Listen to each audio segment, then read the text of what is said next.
Que l'Éternel soit béni encore ce soir dans nos cœurs, dans nos vies. Et c'est vrai que c'est une formule qu'on utilise souvent quand même, hein. Que l'Éternel soit béni, que Dieu soit béni. C'est une formule qu'on utilise souvent. Moi, je vais vous demander, mes frères et sœurs, ce soir, une petite faveur. Je vais vous demander de vous lever, s'il vous plaît, si vous le voulez bien, pour ceux qui le peuvent. Et je vais vous demander de regarder à droite, à gauche, derrière vous, devant vous.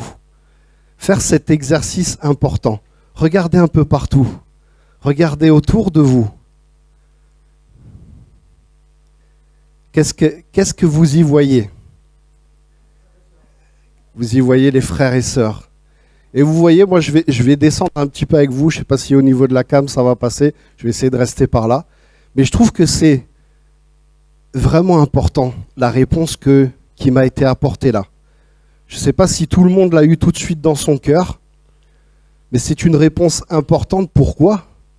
Parce que personne ne m'a dit « Oh, j'ai vu le poteau au fond, la chaise là, le sol carrelé, le plafond. » Chacun m'a dit « J'ai vu mes frères et sœurs. » Et ça, c'est quelque chose d'important. Pourquoi? Parce que je suis heureux, parce que ce soir, vous ne vous êtes pas encore habitué au corps de Christ suffisamment pour ne plus le voir. Et je rends grâce à Dieu. Parce que ce soir, je vais vous dire une chose très précise que l'Esprit m'a dit. Ne vous habituez jamais à l'Église. Ne vous habituez jamais au corps de Christ. Pourquoi? Parce que c'est quelque chose d'unique dans nos cœurs, dans nos vies, chaque jour, chaque instant. Nous avons l'opportunité de pouvoir décrocher notre téléphone et d'appeler son corps, d'appeler un frère, une sœur. Si je ne vais pas bien, je sais très bien que je peux appeler Daniel et qu'on priera ensemble. Et ça, je veux vraiment que ce soit quelque chose que nous puissions développer ce soir, mais développer dans notre Église. Parce que dans les jours, dans les mois qui vont venir, on va avoir quelque chose de très important. Et déjà, on le remarque. C'est qu'il y a des personnes qui vont venir. Il y a des personnes qui vont s'ajouter à ce corps. Et moi, je veux ce soir que l'on puisse bien comprendre ce que l'Esprit attend de nous. Vous pouvez reprendre place. Merci pour votre participation. J'allais dire, malheureusement, aujourd'hui, dans le commun des mortels, quand on dit « je vais à l'église », les gens vont dire « Ah ouais, tu vas à l'église, c'est-à-dire le... Ah mais je la vois là, cette église avec marqué Jésus t'aime, la croix, tout ça. Ouais, je la vois bien. » Est-ce que les gens n'arrivent pas à percevoir encore parce qu'ils n'ont pas fait cette paix avec Dieu, cette paix avec Jésus? C'est la puissance de ce corps. Et vraiment ce soir, mes frères et sœurs, ce que je veux, c'est qu'on puisse assimiler cette puissance du corps, cette puissance unique que Jésus nous a attribuée, que Dieu nous a donnée. Parmi nous, il y a des personnes qui, malheureusement, se sont peut-être retrouvées orphelins, orphelines. L'avantage que nous avons quand nous rejoignons, quand nous tendons la main à Dieu, c'est qu'il nous donne une nouvelle famille, une nouvelle espérance. Pour ceux qui peut-être ne le savent pas encore, la définition de Église, donc l'Église en tant que communauté de fidèles, ça vient de ecclésia. Ecclésia, c'est, on peut le définir comme ça, une communauté, donc là c'est la définition qu'on trouve couramment, une communauté des chrétiens formant un corps social, institué par Jésus-Christ et ayant la foi en lui. Là, dites-vous que c'est une définition qu'on trouve à peu près partout. Et ce terme d'église, donc du grec ecclésia, désigne l'assemblée. Et là, il y a quelque chose qui va être important pour nous, mes frères et sœurs, pour les jours à venir. Il y a cette notion d'assemblée où ceux appelés à sortir. Comprenez bien dans tout ça que nous sommes appelés à sortir. Nous ne sommes, c'est vrai, c'est génial. Je pense que Marilyn ne me dira pas l'inverse. Bon, il y en a deux ce soir, voilà. Mais je pense que les deux ne me diront pas l'inverse. C'est vrai qu'on vient dans les réunions, on se fait du bien, on se... allez, je vais utiliser le terme, je vais essayer de pas trop vous froisser non plus. On se dorlote spirituellement, ça fait du bien, c'est vrai. Combien de frères et sœurs peuvent témoigner que je suis allé à l'église, j'étais un peu fatigué, mais je suis ressorti encore plus fort. Mais est-ce que tu penses sincèrement que quand tu ressors plus fort, c'est que pour toi? Moi, j'aimerais te dire, mon frère, ma sœur, c'est même pas pour toi. Ce n'est même pas pour toi. On va y revenir un peu plus tard. Moi, je trouve que, je vais prendre ce passage dans Galates 1, mais je trouve qu'on a vraiment cet exemple de ce frère qui a parcouru les églises un peu partout, qui a navigué d'église en église, apportant cette parole de Dieu une fois étant transformée. Pardon. Donc c'est dans Galates 1, au verset 1 à 3, de la part de Paul, apôtre établi non par des hommes, ni par l'intermédiaire d'un homme, mais par Jésus-Christ et par Dieu le Père. N'avance pas s'il te plaît. Là, c'est quelque chose d'important que nous devons comprendre. Parce que Paul, qui allait d'église en église, n'a pas été établi par un homme. Il n'y a pas quelqu'un qui est arrivé, qui a dit un jour, tiens, Paul, tu vas aller prêcher à droite, à gauche. Il n'y a pas une personne qui est arrivée.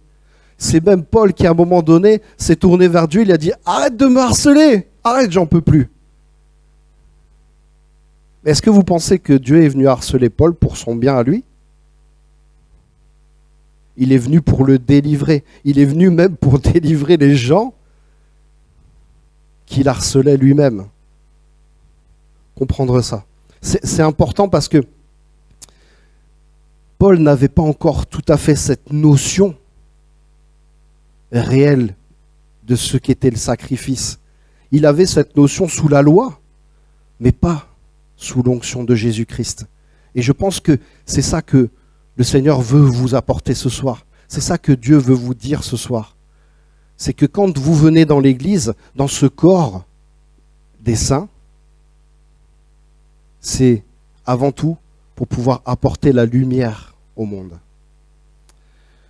Au verset 2, et de tous les frères qui sont avec moi aux églises de Galatie, que la grâce et la paix, au verset 3, vous soient données de la part de Dieu notre Père et du Seigneur Jésus-Christ.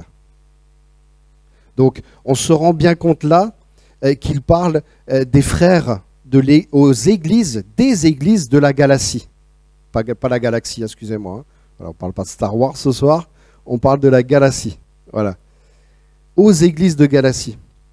Et je trouve touchant quand même que déjà à ce moment-là, ces églises parvenaient, avec le message de Paul, à avoir ce lien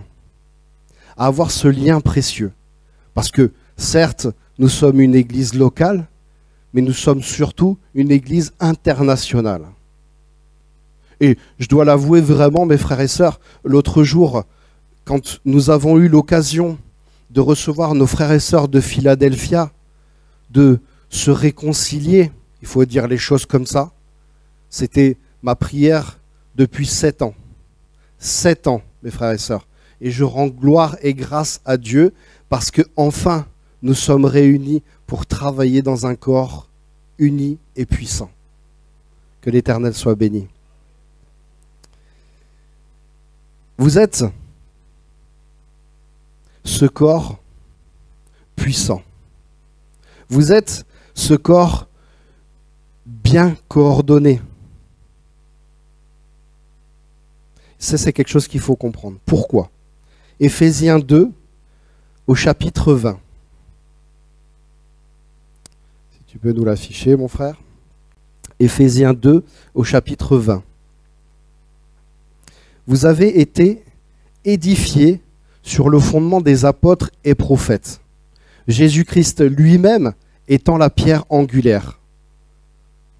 C'est en lui que tout l'édifice bien coordonné s'élève pour être un temple saint dans le Seigneur. C'est en lui que vous aussi, vous êtes édifiés avec eux pour former une habitation de Dieu en esprit. Là, c'est quelque chose de très important. Parce que là, normalement, ça doit, quand on comprend l'intensité et l'importance de cet édifice, on n'a pas peur de prier pour les églises aux États-Unis. On n'a pas peur de prier pour nos frères et nos sœurs. Tiens, je fais un petit clin d'œil à nos frères et nos sœurs de Kinshasa. Vous voyez ce que je veux dire? C'est que ce corps puissant, je vais vous faire une confession ce soir. Vraiment, ça va, je suis sûr que ça va vous encourager. Ce corps puissant, il agit à 10 000 kilomètres. Ok? Moi, je parle par la foi, je parle dans le nom de Jésus. Je suis sûr qu'à 15 000 kilomètres d'ici, 20 000 kilomètres d'ici, à l'autre bout des États-Unis, il y a peut-être quelqu'un un jour qui a prié pour Jérôme. Il y a peut-être quelqu'un un jour qui a prié pour Joe. Il y a peut-être quelqu'un un jour qui a prié pour Suzy. Ça, c'est l'essence même de Christ. C'est l'essence même de Dieu. C'est que un jour, quelqu'un vous arrive dans le cœur. Et je suis sûr que certains ont dit, mais Seigneur, mais moi je suis sûr que cet homme au fin fond des États-Unis, il dit, mais je le connais pas, Jérôme, là-bas en France. Moi, je ne sais pas qui c'est Jérôme. Oui, mais moi, je ne te demande pas de savoir qui c'est. Je te demande de prier pour lui. Ah, ok, d'accord, Seigneur. Je vais vous faire une autre confession. Dimanche matin, nous avons eu ce très bon culte, voilà, pour lequel, voilà, moi, je remercie Jérôme parce que son message, il était vraiment inspiré et puissant. J'étais là-haut sur mon perchoir, voilà. Je l'appelle mon perchoir. Et à un moment donné, quelque chose est venu dans mon cœur et m'a dit, je te demande de prier pour un enfant. Il est entre la vie et la mort. J'ai dit, mais Seigneur, mais je connais même pas son prénom. Inutile de connaître son prénom. Prie simplement pour lui. C'est tout ce que je te demande. Vous voyez ce que je veux dire? C'est que ce corps puissant de Christ nous permet de prier pour un enfant qui est souffrant. C'est ça, cette puissance. Vraiment, sincèrement. Je suis sûr qu'il y en a plusieurs ici qui pourraient dire « Ah ouais, mais c'est vrai que l'autre matin, je me suis levé, j'ai eu ce prénom en tête. » Mais c'est bizarre, ça? Non, c'est pas bizarre. Quand vous avez décidé de venir, de passer la porte de l'église, il n'y a rien de bizarre. Bizarre, c'est pour le monde que c'est bizarre. Encore la semaine dernière, je disais « Seigneur, j'étais dans ma maison, je hurlais tant que je pouvais, voilà. » Je priais le Seigneur avec force et détermination. Et à un moment donné, j'ai dit, Seigneur, même si les voisins m'entendent, c'est pas grave, parce que je préfère être fou avec toi. C'est la parole de Dieu qui nous le dit. Il vaut mieux être fou avec Dieu que sage dans le monde. Sincèrement. Sincèrement. Aussi là, une démonstration puissante de l'esprit. Il faut comprendre quelque chose, et on l'a eu il y a pas longtemps, on a eu un don comme ça lors du GDL. Vous êtes l'ADN de Christ. Son ADN coule en vous. Sa puissance coule en vous. Pourquoi est-ce qu'il a voulu ça? Pourquoi est-ce qu'il a voulu ça? Parce que vous-même, regardez, si maintenant je me fais une petite piqûre là, le sang va couler. D'accord? Si elle se fait une petite piqûre dans le doigt et qu'on va, tac, on va se toucher comme ça, il y a quelque chose qui va se passer. On ne sera peut-être pas forcément compatible, mais le sang va se mélanger. Et c'est ce que Christ a fait en nous. C'est ce que Christ fait dans l'Église. C'est qu'il apporte son ADN. Quand le sang a coulé à la croix, c'était pour venir couler en vous, littéralement. Le sang que vous avez en vous, et le Seigneur lui-même l'a dit, je te connaissais avant même que tu ne naisses. avant même que tu ne sois formé, comme me dit ma sœur. Je résume un peu, voilà. Euh, sinon, tu le sais, hein, que je suis bavard. Hein. Mais cette notion-là, elle est importante. Pourquoi? Parce que quand on naît, qui a permis qu'on naisse? Qui a permis qu'on vienne à la vie? C'est Dieu. C'est le miracle de Dieu. J'en discutais encore avec ma collègue qui a donné naissance il n'y a pas longtemps. Elle me montrait les photos de sa fille. Je lui disais, tu sais, moi je suis pas très branché bébé quand même. Hein. Ah bon? Ah d'accord, ok. Bon, ben. Je dis, mais elle est jolie, hein. Je sais pas ce que je dis, mais je dis, c'est vrai que j'ai un peu de mal à dire qu'un bébé est joli. Voilà, c'est comme ça. Voilà. Me jugez pas. Mais je lui dis par contre, il y a une chose qui me touche. Elle me dit, ah bon quoi? J'ai dit, c'est que c'est une merveilleuse création. Ah ouais, c'est vrai que toi, t'es chrétien, c'est vrai, j'avais oublié. Et j'ai dit, ouais, mais n'oublie pas. Hein. J'ai dit, ne t'habitue pas, parce que j'ai dit, au moment où tu vas t'habituer, c'est là que ça va te toucher. Quoi. Alors,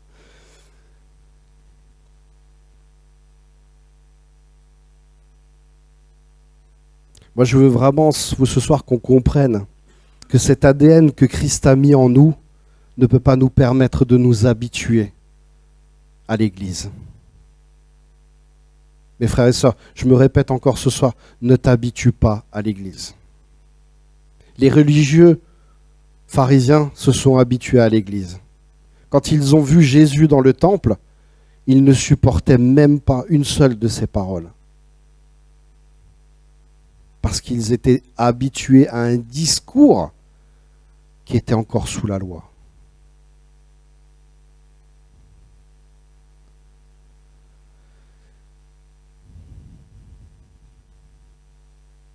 J'ose le dire ce soir,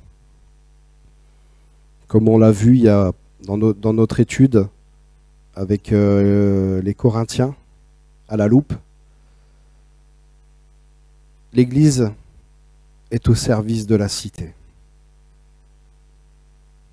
L'ADN de Christ est au service de la cité. Ce qui coule en vous est au service de la ville. Je trouve dommage ce soir qu'on ne soit pas vraiment plus que ça. Parce que je pense que moi le premier, hein, mais on est tous, on doit tous entendre ça à un moment donné ou à un autre. C'est un commandement de Dieu, mes frères et sœurs. Nous sommes au service de la cité. Les bienfaits, tout ce qui nous est apporté quotidiennement, c'est pour servir. Acte 2, au verset 14. Alors Pierre, verset 14, acte 2, 14, bon, je vais y arriver, excusez-moi. Sinon je vais le citer, c'est pas grave, voilà. Alors Pierre, debout avec les 11 apôtres, s'exprima d'une voix forte en ces termes, hommes de Judée, et vous tous qui séjournez à Jérusalem, comprenez ce qui se passe et prêtez l'oreille à mes paroles. Ces gens ne sont pas ivres comme vous le supposez, car il est 9 heures du matin. Mais maintenant se réalise ce qu'a dit le prophète Joël. Dans les derniers jours, dit Dieu, je déverserai de mon esprit sur tout être humain. Vos fils et vos filles prophétiseront, vos jeunes gens auront des visions et vos vieillards auront des rêves. Oui, sur mes serviteurs et sur mes servantes, durant ces jours-là, je déverserai de mon esprit et ils prophétiseront. Alléluia. Amen. Prophétiser, c'est apporter cette parole de Dieu. Alors, certains diront, ouais, c'est vrai, on prophétise dans l'église. Mais moi, je peux vous dire, mes frères et sœurs, que quand on est dans la rue, quand on est au travail, quand on est dans une activité sportive, peu importe, le Seigneur peut vous donner une prophétie pour quelqu'un. Il peut donner quelque chose dans votre cœur pour quelqu'un. Parfois même, vous pouvez vous retrouver là dans une réunion et tiens, tu te souviens de ton collègue là? Ouais, c'est vrai, Seigneur. Mais va lui apporter la vérité. va lui apporter la vie, va lui apporter la lumière.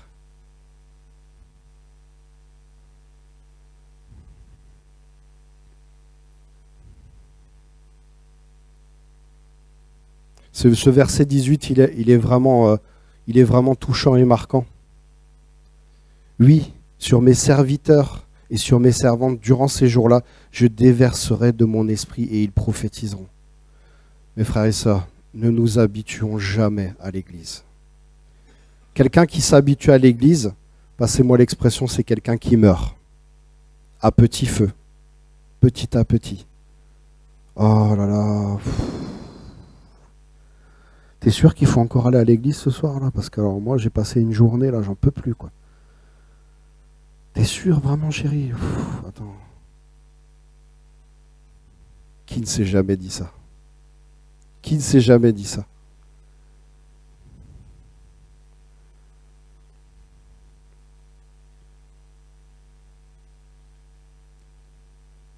Quand on vient dans l'église, on se nourrit.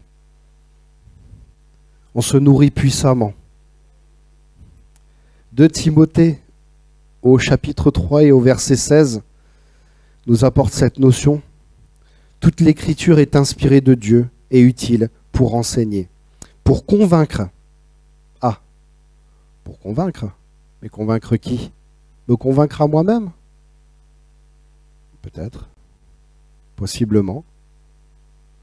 Pour corriger, pour instruire dans la justice,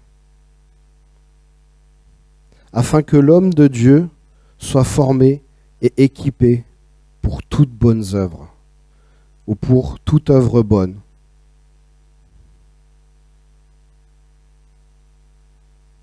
L'œuvre bonne consiste en quoi? Remplir son frigo? Se satisfaire soi-même? Ou prendre un petit temps pendant que je fais mes courses pour parler du Seigneur? Ah mince, chérie, j'ai complètement oublié de prendre le pain. Je suis désolé. Ça m'est arrivé de le dire à mon épouse. J'ai complètement oublié de prendre. Mais par contre, j'ai parlé de Dieu. Ah mais c'est pas grave, on mangera sans pain ce soir. C'est vrai, c'est arrivé. Voilà. Elle lève les yeux, ouais, bon, ça t'arrive tout le temps. Gloire à Dieu, gloire à Dieu. Gloire à Dieu. Gloire à Dieu. Je pense que c'est pas anodin ce que nous dit Timothée dans ce passage. Qu'on soit équipé pour toute œuvre bonne. Un ADN, comme je disais tout à l'heure, cet ADN, c'est une branche chromosomique. Et s'il y en a une qui manque, on n'est pas affilié, il va se passer quelque chose, il va y avoir un problème. Mais si, quand on vient ici, on entretient cet ADN au travers du corps de Christ, on a cette puissance, on a cette force. Qui n'a jamais été découragé ici? Qui n'a jamais soufflé en se levant le matin en disant « Seigneur, je n'en peux plus, je suis fatigué, fatigué de ce monde, fatigué des gens ». Fatigué de l'évolution de l'humain. Et lui, il y a quelque chose qui vient mettre dans nos cœurs pour nous relever de cette fatigue.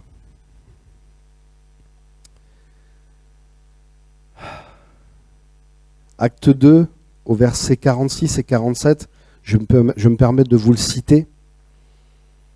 Chaque jour, avec persévérance, ils se retrouvaient d'un commun accord au temple. Ils rompaient le pain dans les maisons et prenaient leur nourriture avec joie et simplicité de cœur. Ils louaient Dieu et avaient la faveur de tout le peuple. Le Seigneur ajoutait chaque jour à l'Église ceux qui étaient sauvés. Alléluia. Alléluia. Amen. Amen. Amen. Je pense qu'aujourd'hui, c'est ce que l'église de Castres veut de tout son cœur. C'est ce que Jérôme veut de tout son cœur. C'est ce que notre pasteur veut de tout son cœur. Remplir cette église. Pourquoi? Parce que nous nous réunissons avec persévérance et détermination. Parce que nous poursuivons chaque jour la volonté de Dieu. Pas notre volonté, la volonté de Dieu. C'est une vocation pour l'Église, le service à Dieu. C'est une vocation. Il y a beaucoup de personnes qui, malheureusement, aujourd'hui se disent « Mais j'ai pas de vocation, moi. Je ne sais pas faire grand-chose. » Moïse lui-même le disait à Dieu, en contact même à Dieu. Mais envoie mon frère. Lui, il sait mieux faire que moi, il sait mieux parler que moi. Ouais, mais c'est pas ton frère que je veux envoyer. C'est toi, Marie-Adèle, que je veux envoyer. C'est toi, Nijib, que je veux envoyer. C'est toi, Pascal, que je veux envoyer. C'est pas quelqu'un d'autre. Seigneur, je suis sûr que... Vraiment, hein, je t'assure, hein, la sœur, là, elle sait mieux parler que moi. Non, non, non. Si il prend les sensibilités de chacun dans ce corps de Christ, c'est parce que il y a quelque chose de spécial. Vous savez ce que c'est, cette chose spéciale? Est-ce que je peux avoir des réponses ce soir? Je me permets de venir vous alpaguer, si vous me permettez l'expression. Pourquoi il y a quelque chose de spécial en nous? Mado, toi qui aimes bien... tu sais pas? Ok. Hein? Ça, c'est bien, ça. Ou toi, tu as un frère puissant, toi. Ouais, ok. Moi, je vais vous le dire, parce que j'arrive pas à trouver les bonnes réponses. Notre témoignage propre, c'est une puissance. Pourquoi il vient nous chercher à nous? Et souvent quand on fait un peu ce comeback, ce feedback un peu, on dit, mais ce feedback, pardon, pas ce comeback. Quand on fait ce retour un peu en arrière, on dit, c'est vrai, Seigneur, quand même. Ah ouais, mais j'ai vécu ça, c'est vrai. Et là, j'ai une personne devant moi qui est en train de me parler, mais de la même chose. Il y a d'autres personnes qui ont vécu ça, qui vivent ça encore aujourd'hui. Oh là là, Seigneur. Oh là là. Mais je vais m'en servir alors. Hein. Je vais m'en servir. Amen. Alléluia. Que l'Éternel soit béni.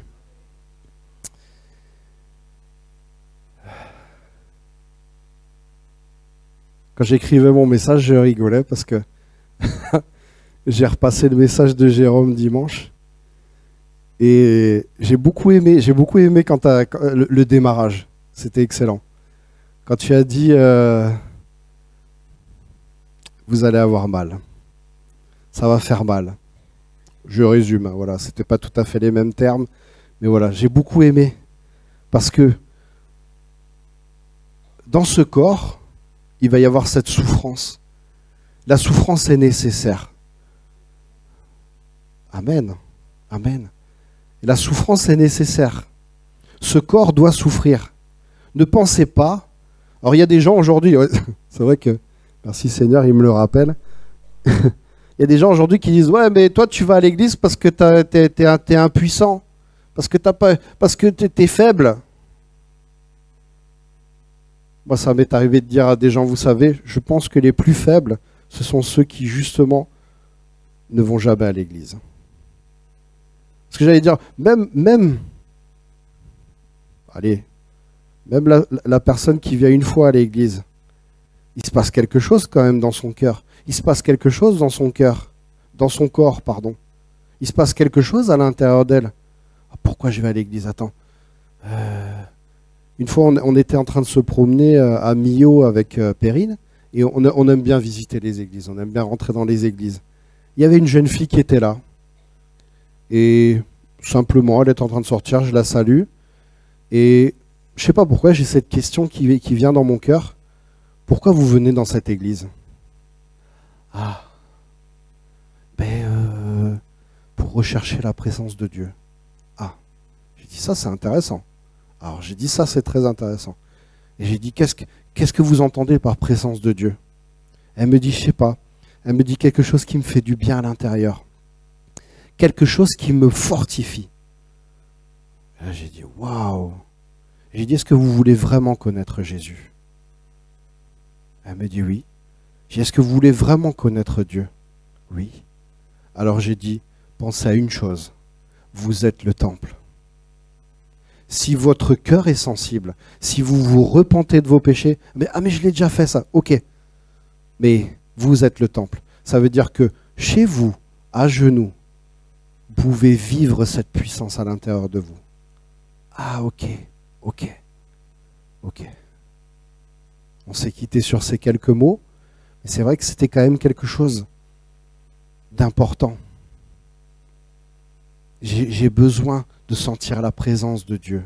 Le monde d'aujourd'hui, malheureusement, s'écarte de cette présence. Il y en a même qui en ont peur. Qui en ont peur. Il y a quelque temps de ça, je témoignais à un musulman. Et ça parle à mon frère de suite, ça. Gloire à Dieu, mon frère. Vraiment, moi, je suis content de te voir. Je suis heureux de te voir dans ce corps de Christ. Vraiment. Que l'Éternel soit béni pour ta présence. Je témoigne à cet homme. En plus, c'est un Tunisien. Voilà. Et je l'invite à l'église. Je lui dis, mais viens, je t'invite. Je sentais cet homme très, très triste. Vraiment, quand on a discuté, je le sentais très triste. Et il me dit, ouais, je pense que je vais venir. Bon. Le soir même, il m'envoie un message. Il me dit, bon, finalement, je ne vais pas venir. Bon, je dis, ça t'appartient. Il me dit, ouais, parce que j'ai contacté mon imam. Il m'a dit que je pouvais venir, mais je ne pouvais pas prier avec toi. Ah, j'ai dit, ça c'est dommage. Bon, j'ai dit, écoute, que le Seigneur te bénisse. Et voilà, je reste à ta disposition. Le soir, je fais une recherche. Je dis quand même, cette histoire, ça me percute. Et je vais vous dire ça, mes frères et sœurs, parce que pour ceux qui vont partir sur le terrain, je suis sûr que ça va vous servir.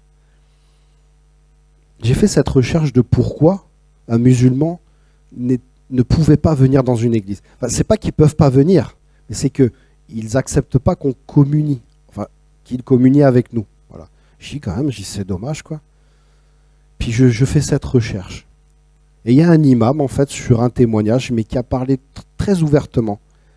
Il a dit, ne vous rendez pas dans une église évangélique de peur, et attention là, ça va faire mal, que votre cœur ne soit touché et que vous vous convertissiez. Vous voyez ce que je veux dire? C'est là la puissance du corps de Christ.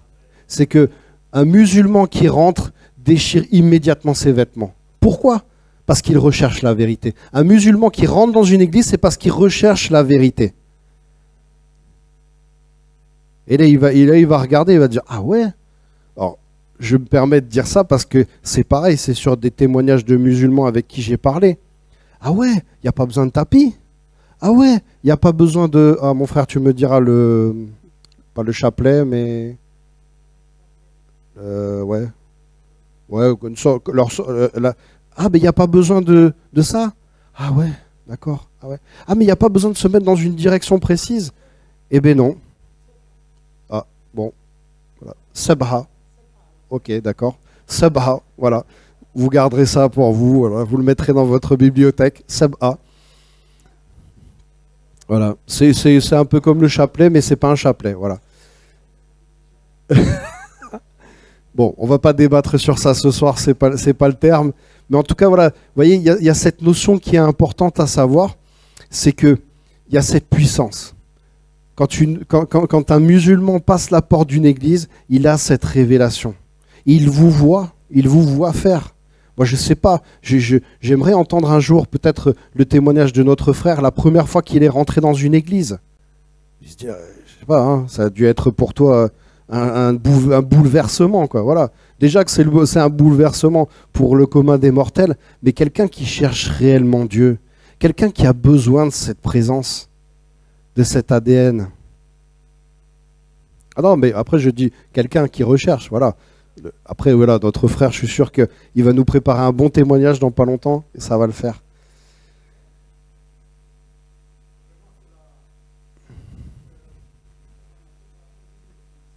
C'est ça, tout à fait. La première chose, c'est l'amour de Dieu. Ouais. Amen. Ah ben voilà.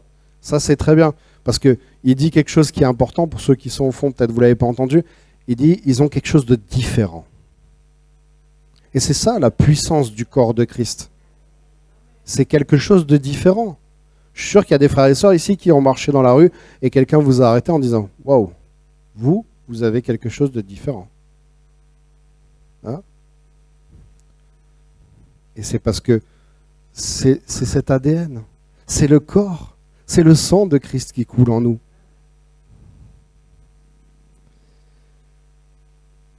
Romains, au chapitre 8 et au verset 16, nous apporte cette notion, cette lumière. L'Esprit lui-même rend témoignage à notre esprit que nous sommes enfants de Dieu. Et n'avance pas, c'est là qu'on se rend compte de cet ADN puissant de Christ. C'est là qu'on se rend compte que l'Esprit rend témoignage à notre esprit. Ce témoignage de puissance et de vérité, que vous êtes des enfants de Dieu. Amen. Alléluia. Verset 17. Or, si nous sommes enfants de Dieu, nous sommes aussi héritiers. Héritiers de Dieu et co-héritiers de Christ. Si toutefois nous souffrons avec lui, afin de prendre aussi part à sa gloire, verset 18, j'estime que les souffrances du moment présent ne sont pas dignes d'être comparées à la gloire qui va être révélée pour nous. Je vais le répéter parce que je pense que c'est quelque chose qu'il faut qu'on comprenne bien ce soir. Moi-même, j'en prends la notion. J'estime que les souffrances du moment présent ne sont pas dignes d'être comparées à la gloire qui va être révélée pour nous. Jésus lui-même a dit « Vous ferez des choses plus grandes que moi ». On se l'est dit l'autre jour avec le frère qui est là-haut. Salut mon frère. Parce que parfois on dit « Ouais, mais Jésus aussi, il a souffert ». Mais pas dans les mêmes circonstances. Vraiment. Je pense que si on avait connu l'angoisse suprême, waouh, on remettrait sacrément en question notre présence à l'église. Non. Jésus a dit, vous ferez des choses plus grandes que moi. Comme le disait notre frère l'autre jour, il a dit, vous marcherez sur les serpents. J'ai bien aimé ça. Vous survolerez pas, hein? Voilà, hein? Vous marcherez sur la tête des serpents pour briser ce serpent, littéralement, pour avoir cette puissance.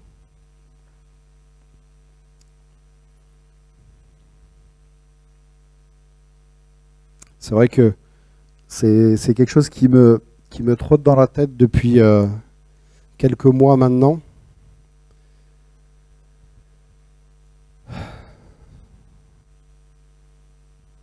L'église, c'est bien. L'église, c'est top. On se remplit, on se fait du bien. On est, pour certains, passez-moi l'expression, ne m'en voulez pas, mais pour certains, on est gavés de choses. Pendant ce temps, à l'extérieur, il y a des personnes qui meurent de faim. Et je parle bien là de nourriture spirituelle. Je parle bien là de cette manne qui est descendue sur ce peuple. Voyez? Et cette manne, elle vient vous fortifier, elle vient vous apporter tout ce dont vous avez besoin pour justement aller parler à ces personnes qui meurent à l'extérieur. Prenons conscience de ça, vraiment. Ne nous habituons pas à l'église.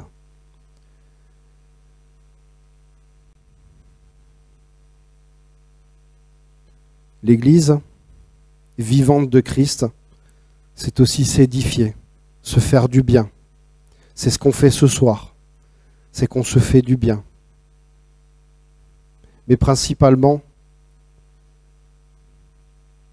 pour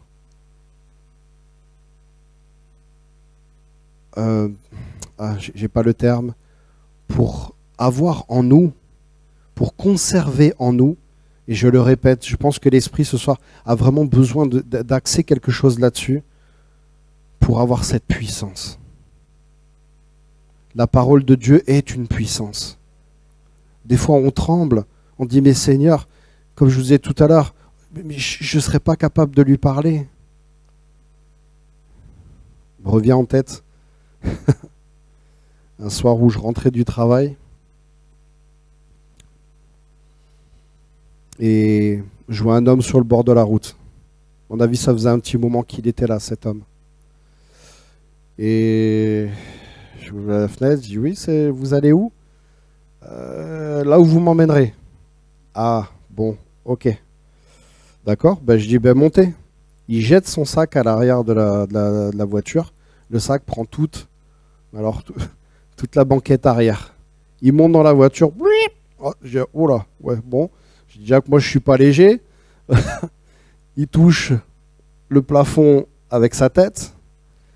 Et j'ai dit, où vous voulez que je vous amène? Où vous voudrez. Ça m'est égal.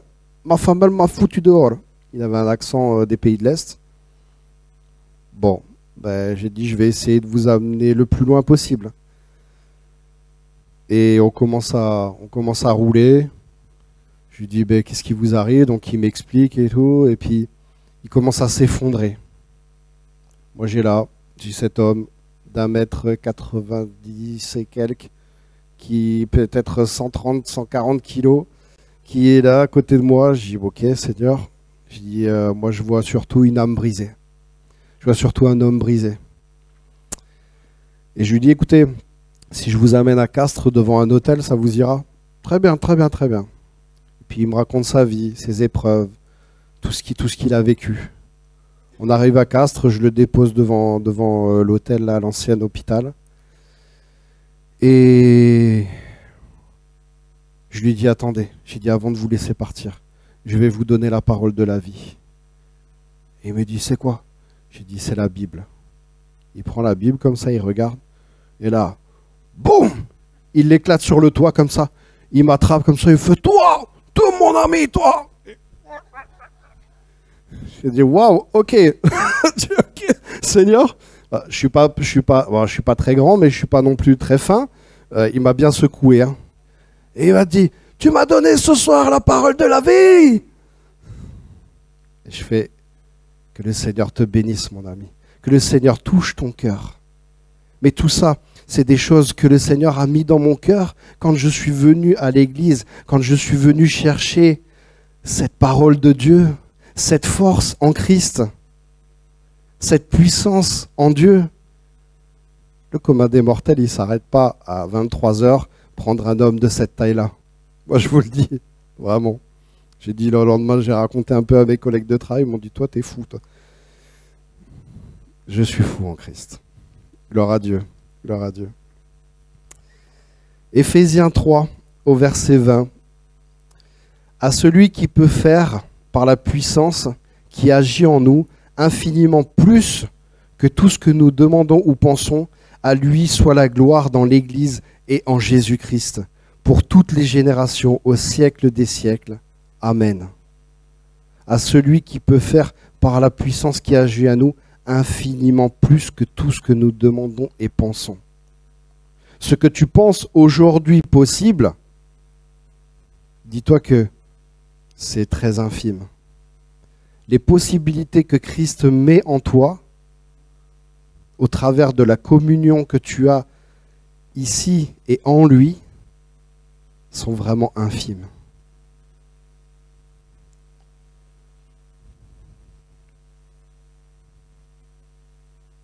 Nous sommes ces ouvriers de Christ.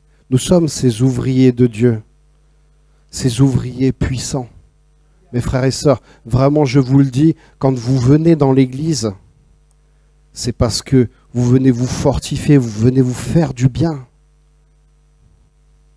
Je sais que ce soir, je martèle un message qui peut-être dit « C'est bon Mathieu, on a compris ». Mais moi, je vous le dis, ne vous habituez pas à l'église parce que vous venez y chercher votre nourriture. Vous venez y remercier Dieu. Et quand vous remerciez Dieu, quand vous remerciez, vous louez le nom de Jésus, quand vous bénissez l'Esprit de Dieu, cette Trinité divine, il vous apporte la puissance de Christ. Alléluia. Alléluia. Amen. Amen. Amen. En effet, nous sommes ouvriers avec Dieu. Vous êtes le champ de Dieu, la construction de Dieu. S'il vous a établi ici à Castres, c'est parce qu'il y a du boulot, mes frères et sœurs. Sincèrement. Il ne va pas falloir avoir peur de relever les manches et d'aller au job maintenant. Ok? Et quelque chose qui doit nous fortifier, qui doit profondément venir nous toucher, c'est que, on l'a dit tout à l'heure dans le verset, vous êtes ces héritiers, ces co-héritiers de la grâce de Dieu. Et c'est ça qui doit nous motiver chaque jour, chaque instant. C'est que ce corps de Christ est l'héritier de Dieu. Quand nous voyons des géants, quand nous voyons parfois peut-être même pour certains,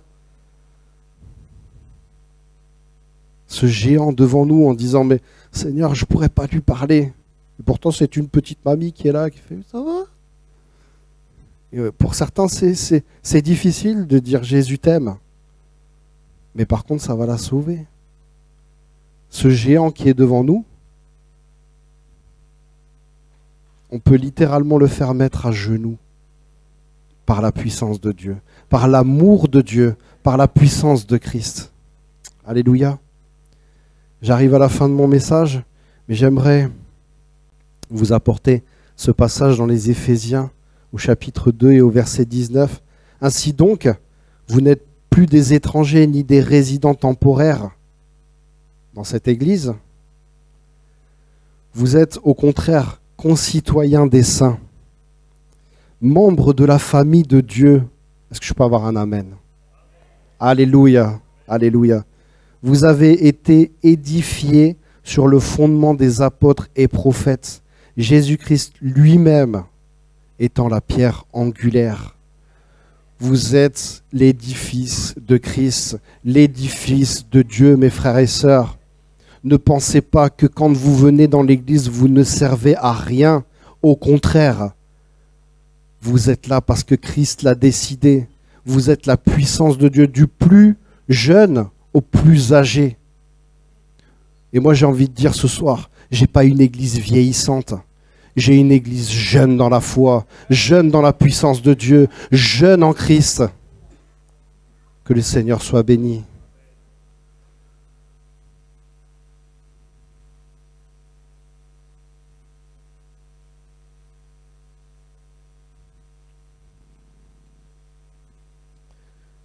Que le Seigneur vraiment soit béni. Je voudrais qu'on puisse fermer les yeux, bénir le Seigneur pour tout ce qu'il œuvre en nous. 1 Corinthiens au chapitre 12 et au verset 27 nous rappelle ceci. Vous êtes le corps de Christ et vous êtes ses membres, chacun pour sa part. Alléluia Jésus. Ô Seigneur, nous te bénissons encore ce soir, Père. Nous te glorifions, Seigneur mon Dieu, parce que tu es, Seigneur, à la tête de ce corps. Tu es, Seigneur mon Dieu, celui qui nous envoie, Père éternel. Tu es celui qui nous encourage chaque jour, chaque matin et chaque soir, Seigneur mon Dieu, dans ta grâce. Seigneur, ce soir, encourage ton Église, Père éternel. Encourage, Seigneur mon Dieu, notre Église à sortir, à aller au-devant de ces bien-aimés, Seigneur, qui souffrent, de ces bien-aimés qui meurent, Père éternel. Nous te prions, Seigneur, sincèrement, Père éternel, que chacun, Seigneur, puisse être fortifié de l'Esprit, Seigneur mon Dieu, et que nous puissions marcher d'un pas serein, d'un pas sûr, Père éternel, car ils sont encore trop nombreux, ceux qui meurent à l'extérieur, Père éternel. Que ton nom, Seigneur mon Dieu, soit béni, Seigneur, sur ce corps ici à Castres, Père éternel, sur ce corps en France, Père éternel. Que nos gouvernements soient sensibles à ce corps, Père éternel, que nous sommes, et que nous puissions aller, Seigneur mon Dieu, fouler, Seigneur mon Dieu, ces terrains, ces terres, Seigneur mon Dieu, desséchés, et que nous puissions apporter, Seigneur, ce ruisseau, et que dis-je, Seigneur, ce fleuve de grâce, Père éternel, que tu es. À toi soit la gloire, à toi soit l'honneur, Père éternel, car tu es notre Seigneur, tu es Jésus-Christ, Seigneur mon Dieu. Alléluia, Jésus.